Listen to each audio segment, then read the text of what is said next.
ഇല്ല. പക്ഷേ ആ ഒരു ഗ്ലിസറിൻ ട്രെൻഡ് ഒന്ന് മാറ്റിയാലോ എന്ന് ആഗ്രഹം എപ്പോഴും മനസ്സിലുണ്ടായിരുന്നു. കാരണം എല്ലാവരും എന്നോടത്ത് ചോദിക്കുന്നത് എല്ലാ സിനിമയിലും കരച്ചിൽ മാത്രമായിരുന്നു ഉള്ളത്. പിന്നെ സബ് ടൈറ്റിലിംഗ് ചെയ്തു, അതെൻ്റെ ഫ്രണ്ടിൻ്റെ മൂവിയായിരുന്നു. അപ്പം ചെയ്തുകൂടെ എന്ന് ചോദിച്ചു. അപ്പോൾ വീട്ടിലുണ്ടായിരുന്ന ടൈമായിരുന്നു, ചെയ്തു. ഡബിങ് അതേപോലെ ചെയ്തുകൂടെ ഒന്ന് ചോദിച്ചു. അങ്ങനെ വോയിസ് ടെസ്റ്റ് നടത്തി. അപ്പോൾ വോയിസ് ടെസ്റ്റ് അത് മാച്ച് ചെയ്തു. അപ്പം അതങ്ങനെ ചെയ്തു. പിന്നെ ഈ പടത്തിൽ രഞ്ജിത്ത് വിളിച്ചു, ക്രിമിനൽ ലോയറാന്ന് പറഞ്ഞപ്പം യെസ്, ഫസ്റ്റ് തിങ് എൻ്റെ മനസ്സിലൂടെ പോയത് ഗ്ലിസറിൻ വേണ്ട എന്നായിരുന്നു. എൻ്റെ ഫസ്റ്റ് തിങ് എൻ്റെ മനസ്സിലൂടെ പോയത്. I M so happy.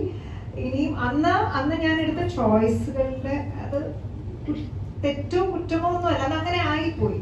ഇന്ന് നമ്മൾ അതിനെ കുറിച്ച് ആലോചിക്കുമ്പോൾ അന്ന് കൂടുതൽ നമുക്കൊരു തിരഞ്ഞെടുക്കാൻ പറ്റുന്ന ഒരു യെസ് അല്ലെങ്കിൽ നോ, യെസിനേക്കാളും കൂടുതൽ നോ പറയുന്ന ഒരാളല്ലായിരുന്നു ഞാൻ.